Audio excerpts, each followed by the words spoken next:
Alright boys, welcome back to another video. Knicks Daily here. Today we're going to be breaking down the Knicks potentially trading for Mikal Bridges. To me, this is the most ideal scenario for us this offseason for obvious reasons. Team-friendly deal, a wing that defends, can shoot the basketball off the dribble, is extremely efficient with creators around him. Brunson and Randall with Bridges would be one of the best trios, not only in the NBA, but in Knicks history. I mean, that would certainly be good enough to get a championship, but it's also the connection that Bridges has with Brunson, Devo, and Josh Hart. These guys won a national championship together in college at Villanova. I mean, Bridges is also 27 years old. He'll be 28 in August, I want to say, so he's entering the prime of his career.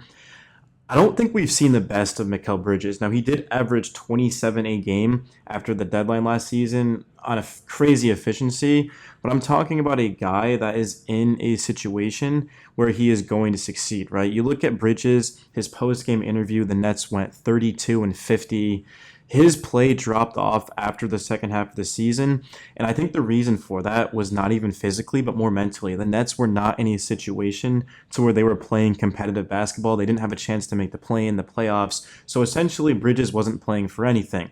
And yeah, sure, in 2 years, he's going to have an expiring contract, 2026 offseason, he's going to get a bag. He is eligible for an extension in October, but he's certainly not going to take that because he could get way more if he just waits. But if he comes to the Knicks, all of a sudden you're now in a situation where you're competing for a championship. You're playing with some of your best friends in general, not only in basketball. I mean, this would be the perfect situation for the Knicks. For the Nets, there's really two ways you could look at it. You could say that, well, the Knicks have a ton of draft capital, not only their picks, but they also have picks from three different teams. They have what do we have, 25 and 26, I want to say, or I think we actually have 24 and 25. So we could give the Nets two first-round picks in this draft.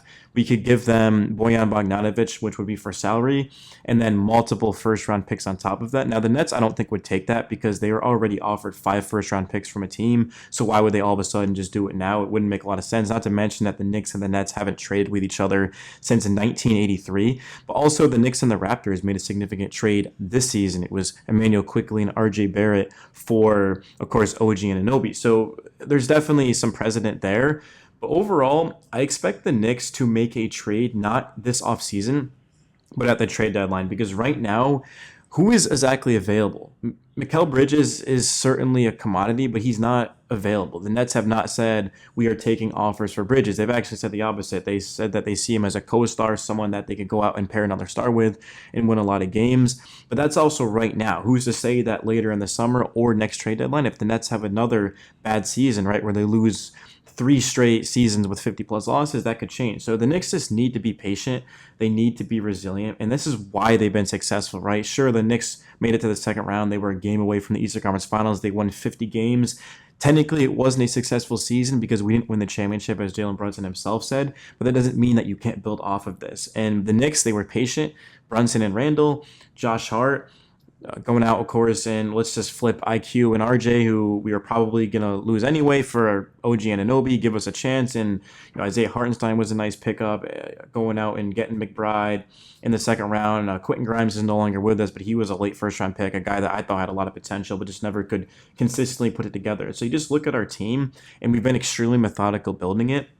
But Mikal Bridges would truly be the piece that would get us over the top, that would put us to the next stage. Because I know there's going to be a lot of Knicks fans listening right now that say we should not make a move for a star player. We should just keep what we have and continue to build it. But the issue with that is that every single team around us is going to actively be trying to improve. And if the Knicks don't do the same, then they are going to fail. If the Knicks are healthy with OG Hartenstein and the current team that they have, they bring back Bojan, who I believe would be guaranteed 17 million, I want to say, which is pretty fair considering he's a guy that can shoot about 40% from 3 every single season. He can shoot off the dribble, things like that. If the Knicks bring that team back, they've got a great chance to beat anyone. But the Celtics, we saw them go out there and get Kristaps Porzingis in the offseason, get Drew Holiday, and now they're a game away from winning the NBA Finals. By the time you're listening to this video, there's a very high chance that the Celtics have won the championship. So if the Knicks can go out there and can get a couple of more pieces without completely hurting the depth of their team, then they're going to be in a great spot. Now, again, the best case scenario in general would be Mikal Bridges. The best case scenario, even more, would be getting him without giving up Julius Randle. But if we're being honest, the only way that I can see the Knicks getting Bridges would be giving up Randle. And to be honest with you, I wouldn't trade Randle for many players just because I have a lot of faith in him. But one of them certainly is Bridges. This guy is exactly what you want on a championship team. He doesn't need the ball in his hands. He can play without it. He's a good defender. He can play pick and roll. He can shoot off the dribble. He's efficient. Again, playing with guys that can make the basketball, and he already has chemistry with got 3 guys on our team. Brunson and Devo are starters, and then Josh Hart, who was a starter technically, but that was because of injury. But also, you can argue Devo was the same thing. He didn't start the season off as a starter. So if we were to get Bridges, we would now have potentially OG Anunoby and Bridges on our perimeter defending. Those are 2 guys as well that can give you 17 all the way up to 25 points a night. We've seen Bridges do it. We've seen Bridges be not a number 1 because he's not a number 1 option on a championship team, but we've seen at the very minimum him be able to go out there as the number 1 and win games. Well, now all of a sudden he's the number 2 behind Jalen Brunson, right? Or maybe even number 3 behind Julius Randle. So I don't think the Knicks honestly would trade Randle, Bojan, and multiple picks for Bridges. I just don't see a world where they do that. But if the Nets do make Bridges available, the Knicks have the most picks to offer, and they also can match salary with Bojan. So it's something to note. But I feel like a team like the Houston Rockets, for example, they have the 3rd overall pick. There's been reports that the Rockets certainly are looking to trade that to get a player. Bridges is one of them, right? Another guy is Donovan Mitchell. So if the Rockets offer the 3rd pick, I just don't see the Knicks being able to beat that. But I mean, hey, Bridges would be a good fit for our team, and he's a guy that could elevate us. So it's definitely at the bare minimum the Knicks should check in, and I'd imagine they would do that. But really outside of that, I mean, the Nets, to me, they're a team that they're kind of in no man's land, right? Like, I know Cam Thomas is eligible for an extension. I know Nick Claxton's an unrestricted free agent. I know that 2025 offseason, the Nets potentially could set themselves up for having a ton of salary cap. The Nets can build a roster, but it's also to the point where you now had 2 straight 50-plus losing seasons. You've got Bridges, whose value is only going to get decreased because he has 2 years left on his deal, right? The reason why so many teams want Mikal Bridges is because of how he plays, but it's also that he's on a team-friendly deal. He's making about $23 million a year.